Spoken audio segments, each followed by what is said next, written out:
Alright, let's get back to our emotions. The problem with all of our emotions is that the more I can tell you about emotions, the more tempted we are to intellectualise the emotion.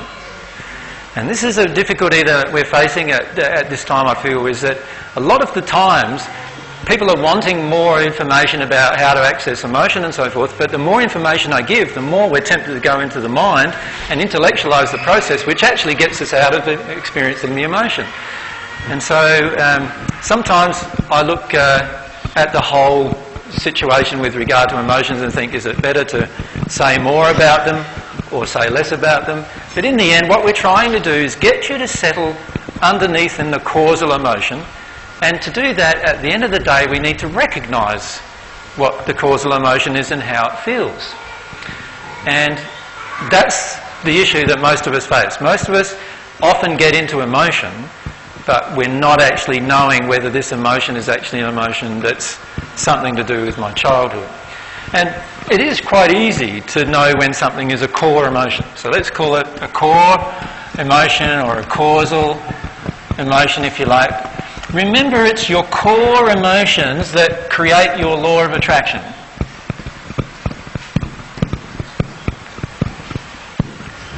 Okay? So your core emotions create your law of attraction. Because your core emotions are a part of your soul condition.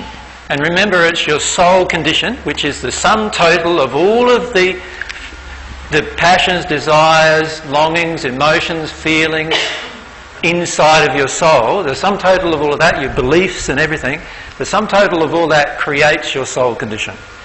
And it's your soul condition that creates your law of attraction. So if we deal with core or causal emotion, our law of attraction will change. If you have children, you'll notice your law of attraction will change the instant you connect.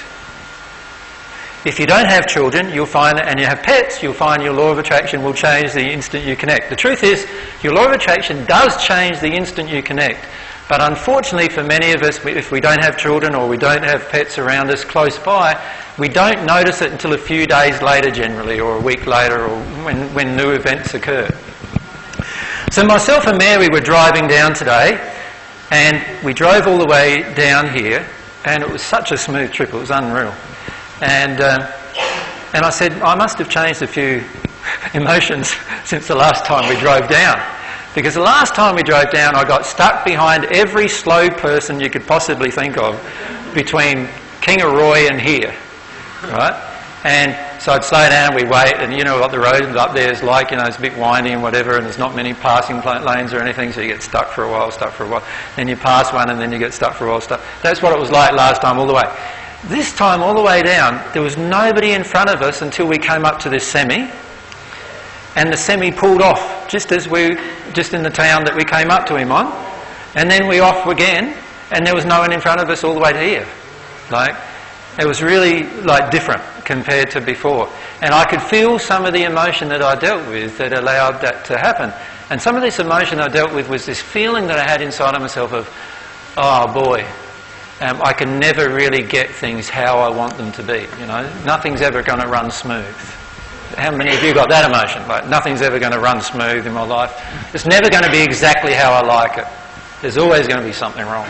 So, and I've been dealing with some of that emotion, big picture type emotion for me, over the last few weeks, and so that's good to notice that law of attraction change. Your law of attraction is your measuring stick, if you like. Now, remember, you can construct your life by constructing it with your fear barriers. The law of attraction will expose your fear barriers. And I remember Josh was at our house during the week filming. He was doing some interviews with us, like what you'd call casual interviews, I suppose, which will probably be put on a DVD at some point. And he's asking us all sorts of questions, and I'm all dressed in my ponytail and my bandana, and so I look a bit different than what you see me normally, and warts and all sort of thing.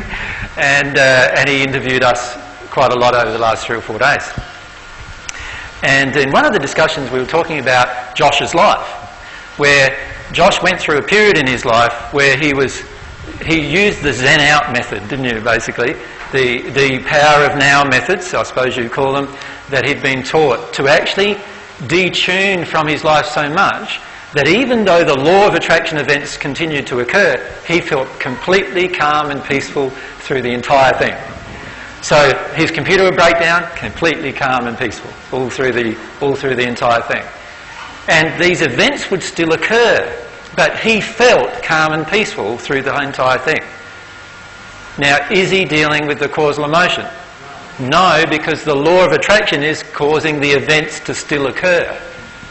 The truth is the events will not occur when you deal with the emotion. You won't even have to zen out of them because they won't even happen. And that's the big difference between the natural love path and the divine love path. So use the law of attraction to show you what you're tuning out of. Now, many of us still avoid our law of attraction by creating our life to avoid it. Now, what I mean by that is, we know we've got a whole list of fears, so what do? We work around all of them. I'm afraid of people, so I don't go anywhere where there's people. I'm afraid to go out dancing, so I don't go out dancing. You know? I'm afraid to drive from here to Sydney by myself, so I don't drive. I always get somebody to drive with me. Do you know what I mean? We do all of these things to avoid the dealing with the emotion. My suggestion is to not do that, but rather allow yourself to start accessing your core or causal emotion. Because it's only by accessing your causal emotion that you're going to get closer and closer and closer to God. Love, or desire for God's love, is an emotion.